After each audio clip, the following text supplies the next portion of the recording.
Komisi 8 DPR RI berharap pembahasan rancangan Undang-Undang Kesejahteraan Lansia Sang kakek diusir dan ditelantarkan keluarganya karena sakit-sakitan serta tidak memiliki pekerjaan. Fenomena ini mencerminkan lemahnya sistem pendukung sosial.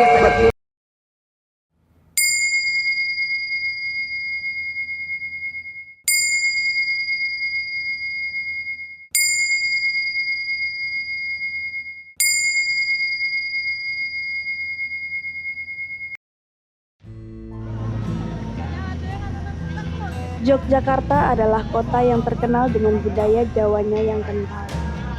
Kota ini juga memiliki banyak julukan, seperti Kota Pelajar yang menjadi pusat pendidikan, Kota Gudeg dengan gudeg yang menjadi makanan khasnya, dan masih banyak lagi. Tapi di balik itu semua, ada hal yang bahkan masyarakat Yogyakarta banyak tidak mempedulikannya, yaitu para lansia. Hal ini mungkin terdengar sepele, tetapi banyak dari mereka masih bekerja keras untuk mencukupi kehidupannya. Dari data yang tercatat, Yogyakarta adalah salah satu provinsi dengan jumlah lansia terbanyak di Indonesia, dengan data persentase sebesar 16,23% di tahun 2024. Data ini bahkan jauh di atas rata-rata nasional. Dari data yang dilampirkan, jumlah lansia miskin yang ada di Yogyakarta mencapai 28.428 jiwa. Sedangkan jumlah lansia yang berada di panti jompo mencapai 1.803 jiwa. Hal ini banyak dipertanyakan terkait dengan kesejahteraan para lansia yang tercantum pada Undang-Undang Nomor 13 Tahun 1998 tentang kesejahteraan lansia. Namun, Yogyakarta cukup jauh dari kata sejahtera, karena banyak dari lansia di Yogyakarta masih aktif bekerja dengan berbagai alasan. Umur rata-rata lansia yang masih bekerja di Jogja mulai dari 60 tahun hingga 75 tahun ke atas. Kebanyakan dari mereka memilih untuk bekerja karena faktor ekonomi yang pas-pasan. Selain itu, ada juga dari mereka memilih untuk tetap bekerja karena terlilit hutang yang tak kunjung lunas. Jadi, di mana kesejahteraan itu?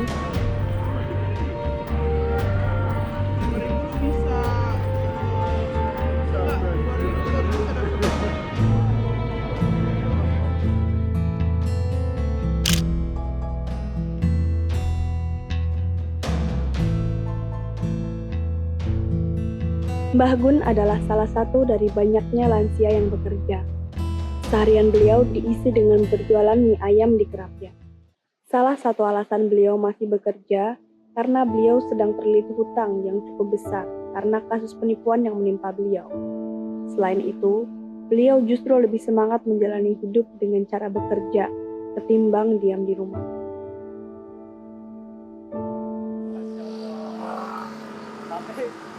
Kalau jualannya begini dengan umur bakti yang udah cukup tua ya. Udah lansia, capek nggak? Enggak. Malah seneng. Karena kan saya seneng, pikiran saya kan tertuju di kerjaan. Nah misalnya nganggur gitu malah nggak sehat. Malah nggak tahu mau ngapain. Bingung di rumah bingung. Kalau kerja kan bisa kayak aktivitas berjalan. Terus bisa memutarkan pikiran. Untuk mencegah stroke. Agak bisa juga ya. Tapi kalau boleh tahu, buat Mbak Gun yang udah lansia masih bantu itu sempat dapat bantuan nggak sih dari pemerintah? Belum pernah. Sekalipun belum pernah. Belum. Itu karena emang dari saya nggak pernah dapat atau memang syaratnya sulit? Nggak pernah dapat. Nggak pernah ada info? Enggak ada? Enggak. Belum pernah diberi info-info itu belum pernah. Bener-bener semua itu kerja sendiri? Iya. Nggak ada bantuan dari luar sama? Enggak. Hasil karya saya sendiri. Hasil sendiri? Iya. Tapi pernah nggak sih Pak mikir, kok kayak aku tuh nggak dapat ini, atau yang lain dapat? Pernah mikir gitu? Yo kadang punya pikiran gitu, tapi terus saya tak panjang lebar gitu. Oh iya, lebih baik mandiri sendiri daripada ya. Kalau uang kita nggak diberikan nggak apa-apa. Yang penting usaha sendiri nggak Nah, minta. nah. Ya awalnya terpaksa mas awalnya kan nganggur. Ya dulu jualan buku itu saya dulu awalnya dari lesehan mas. Sebetulnya saya jualannya sejak tahun 87. Jualan Tahun 1987. jualan buku juga. Iya, tapi lesehan dulu. Kayak di pinggiran gitu. Jadi gelar karpet terus ditato gitu Oh pakai. iya, kayak pasar sentir gitu. Oh ya sentir, masih pakai sentir. Dulu masih pakai lampu minyak. Oh gitu. Di sana di depan kelenteng sana, di perempatan mana? Oh yang kelenteng situ ya. Di depannya dulu. Dulu boleh berjualan. Lah dulu ya lain dengan sekarang. Dulu kan masih ada tempat-tempat luas. Tapi yang itu tadi Bapak bilang sempat katanya nganggur itu daripada nganggur terus. Saya dulu pulang merantau dari Kalimantan. Kalimantan. Ya 2 tahun. 2 tahun. Terus pulang ke sini terus nganggur, mau cari kerja apa gitu. Ya akhirnya saya pikir-pikir ini kan kota pelajar. Ya kebetulan calon mertuaku saya dulu kan jualan buku dulu. Oh ya. Calon mertua dulu. Saya masih pacaran dengan pacar saya yang sekarang istri saya. Awalnya ya mau tiru-tiru gitu loh. Tapi saya berdiri sendiri, tidak gabung dengan orang tua gitu. Artinya kalau orang tua kan sudah punya, calon mertua itu sudah punya kios. Sudah punya kios sendiri. Saya sebetulnya suruh nunggu. Kalau pagi nunggu orang tua kan kerja di rumah sakit. Tapi saya malu dengan tetangganya udah pada gede-gede kok. Saya belum nggak tahu caranya gimana, nanti caranya kalau ada orang beli gimana, harganya berapa. Beliau tetap bekerja di era digital yang menjadi pesaingnya sendiri. Tetapi, Mbah Latif tidak pernah mengeluh dengan keadaannya. Beliau tetap berjuang untuk membiayai keluarganya.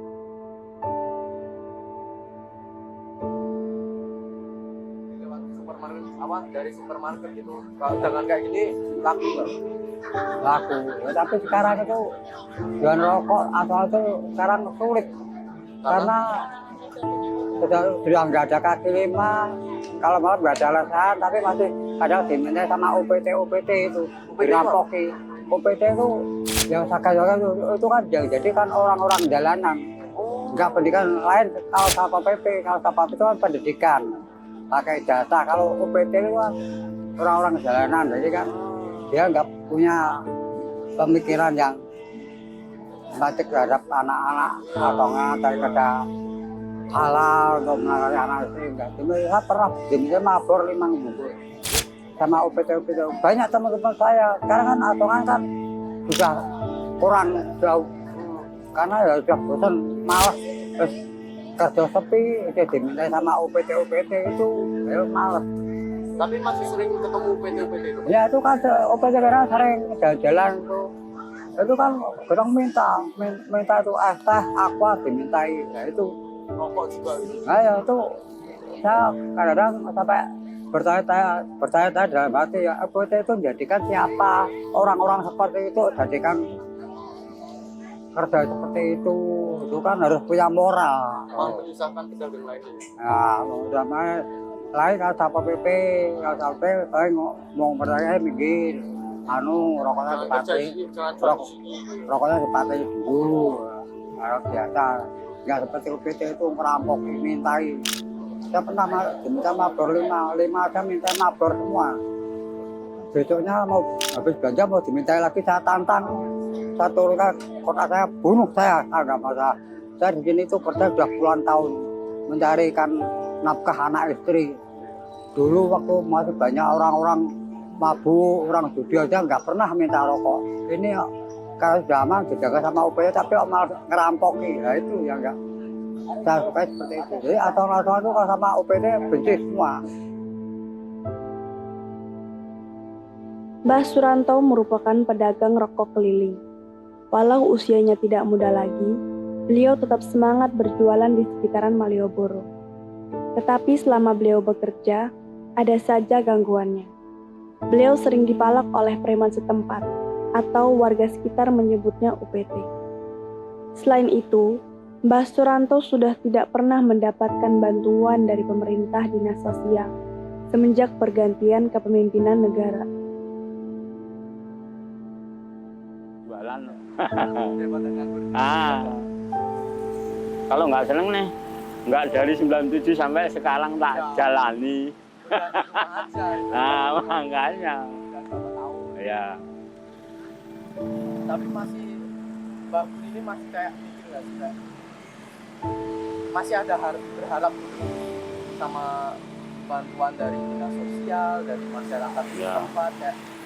Ya sebetulnya ya mengharap, Tetapi harapannya itu mau tak tujukan ke mengembangkan usaha saya. untuk mengembangkan Ya betul. Misalnya satu nanti jadi 2, jadi 3 Oh, gitu. iya. Ye. biar cabangnya ada. Karena kan cucu saya kan banyak. Nah itu. Tapi kalau mohon maaf kalau dari keluarga Mbah Bun sendiri ini nggak ada yang pernah bantuin ya, kayak anak atau cucunya gitu, bantuin buat nambahin modal gitu. Belum, nggak ada. Karena kan kehidupan keluarga saya itu kan ekonominya kan rendah. Ye. Jadinya Ye. cuma cukup untuk satu Ya, aja. ye. Karena kan ya itu tadi ekonominya rendah gitu aja. Ada dapat ini bantuan dari orang-orang atau pemerintah Nggak ada ya, dari dinas nggak ada bantuan apa, sama sekali belum kan? nggak ada. Gimana? Kayak syarat-syaratnya atau memang benar-benar belum pernah dengar. Syarat bantuan itu? Ya karena saya alamat tinggal dengan rumah tinggal itu beda, Mas. Saya alamat KTP-nya itu di Kota Gede, di Umbul Harjo, kota. Tapi saya rumahnya tinggalnya di Bantul. Jadi saya bingung kalau misalkan ada bantuan tuh mau malah nggak pernah dapat. Posisi kependudukannya kan kota, tapi saya tinggalnya di Bantul. Jadi kalau di Bantul kan nggak ada catatannya, ya toh? Kalau di kota masih malu ngasih, nggak ada orangnya.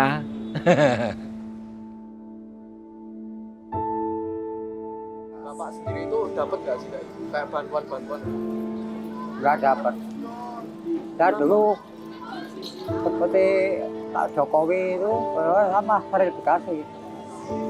Waktu pemerintahan Pak Jokowi sama itu kan saya amplopan sembako sering. Saya sampai viral ditempelkan di toko-toko foto saya sama Pak Jokowi sama tentara-tentara itu kawal, kasih uang sama sembako sama Pak Jokowi. Tapi untuk sekarang gimana? Sekarang Pak Jokowi sudah lancar, sudah habis. Prabowo nggak pernah, Sama sekali belum pernah. belum pernah. Kalau Pak Jokowi dulu saya bagi-bagi. Jadi kadang-kadang saya di HP ya lihat Pak Jokowi dikatakan seperti bagian tol baru, padahal saya enggak gelisah. Orang seperti itu membantu rakyat kecil yang membutuhkan kok dikatakan seperti itu pada mantan presiden. Itu kalau zaman Pak Harto itu 2 hari sudah hilang. Orang betul kalau zaman Pak Harto berani mengatakan seperti itu, wah 2 hari sudah hilang itu. Tuh. Tapi kalau kayak gitu,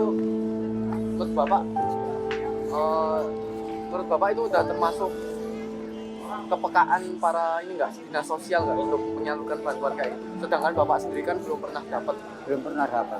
di era sekarang kan. Iya. Kalau menurut Bapak itu gimana?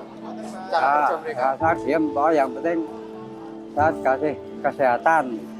Yang penting saya bisa kerja. Bisa.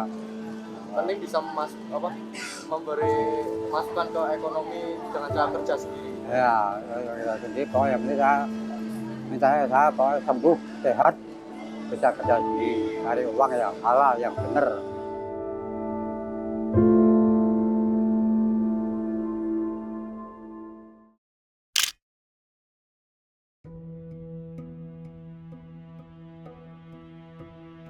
Di babak selanjutnya, kita akan mendengarkan cerita dari para pejuang senja yang tinggal di panti sosial.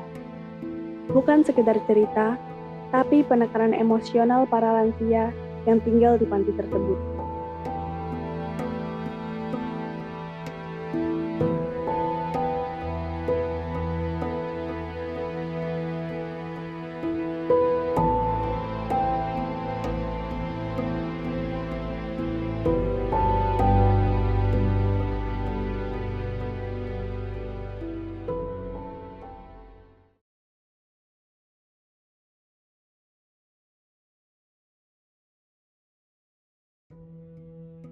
Nama saya Panut, asli dari Bantul, Jogja.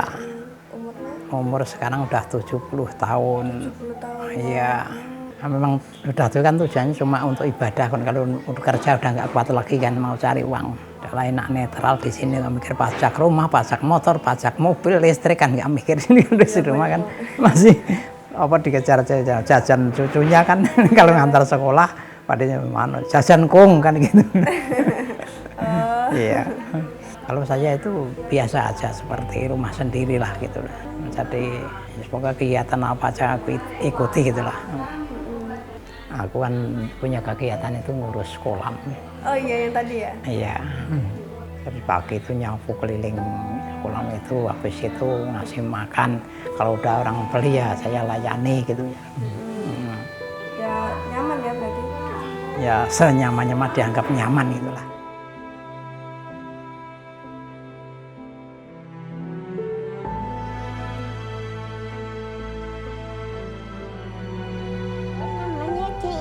Di sini. Umurnya besok April 70. Oh, udah 70. Udah. Itu berapa lama sih udah Di pantai aku 2,5 tahun. Kesini itu keinginanku sendiri ya. Bukan keinginan siapa-siapa, keinginanku karena aku merasa mengunduri hari tua itu biar tenang, biar ngaji-ngaji sama teman-teman, cari ketenangan, ya bahagia, seneng karena ini pilihanku.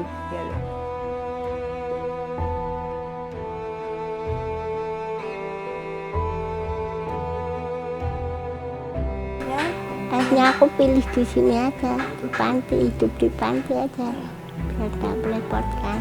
Ngerepotin anak-anaknya, adik-adiknya. Iya, cucuku kemarin kesini, cucuku yang nomor 1 kemarin kesini, kangen cari mbahnya, lewat papahnya. Ah, mbah itu kemana? Ke pondok. Gitu. Maksudku ya bertempat tinggal, aku kepengen di sini itu biar aku bisa menggali doa, menggali ilmu, menggali ilmu. Menggali ilmu, menenteramkan hati biar lebih jelas. Itu dapat baju, dapat pengalaman, dapat ilmu, ilmu kesabaran. Iya.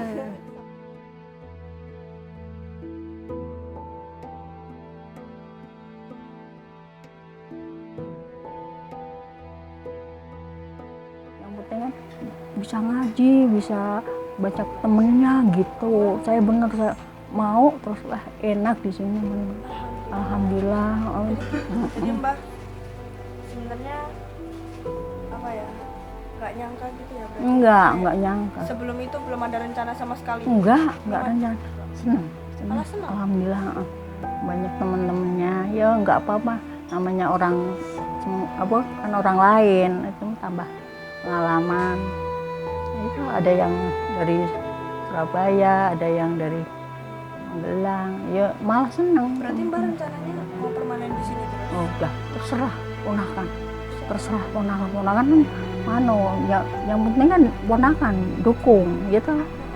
Sok nengok kemarin kan bawain pampers itu, pampers terus ngasih uang untuk jajan. Ya saya senang lah, terserah mau kesini tiap bulan boleh. Ya apa dia habis dia jadi guru udah nggak jadi guru gitu loh, udah pensiun, itu nggak apa-apa, nengok malah seneng. Alhamdulillah, yang penting kan deket, nggak jauh. Kan dulu nggak ada temennya, di rumah sendiri. Oh, di rumah kan sendiri, tangga-tangga nggak mesti nengok lah ya, jadi susah. Kan ada yang mandi, ada yang mandiin, terus ngasih apa makan gitu, seneng, tambah seneng.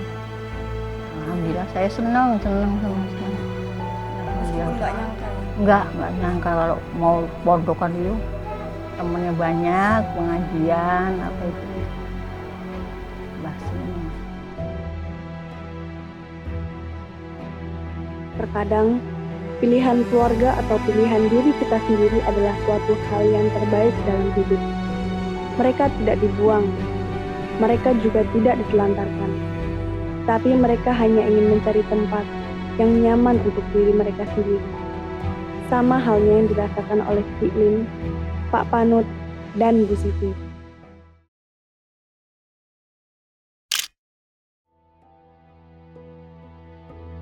Dulu kan udah mau lunas, tapi berhubung anak saya kena musibah, terus tak diroke lagi, ya tak tambah lagi. Itu karena itu. Jadi yang sebetulnya gitu itu. Jadi saya harus semangat, lebih semangat. Amin. Oh, tetap lebih semangat. Mudah-mudahan tercapai. Harapan kedepannya ya buku tetap laku, Mas. Masalah ini kan kota pelajar. Ini kota pendidikan dan berapa puluh SD, SMP, SMA dan akademik itu kan terbanyak ada di Jogja. Jadi kita nggak khawatir itu. Eksis tetap eksis. Ya zaman sekarang belajar di kampus nyatetnya pakai HP, pakai laptop. Iya toh?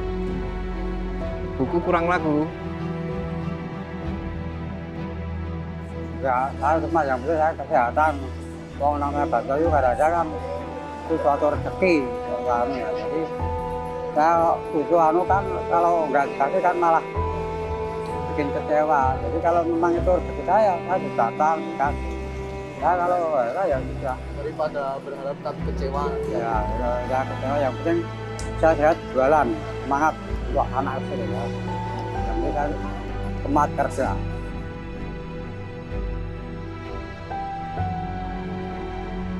Dan pada akhirnya, mereka harus tetap bekerja untuk memenuhi kebutuhan rumah tangganya, tanpa mengharapkan bantuan dan omongan yang pada akhirnya kosong. Mereka lebih memilih untuk membiayai hidupnya sendiri. Apakah setelah ini akan ada kemajuan terhadap pemenuhan hak-hak para lansia? Dan akankah mungkin para lansia di Yogyakarta tidak akan mendapatkan haknya?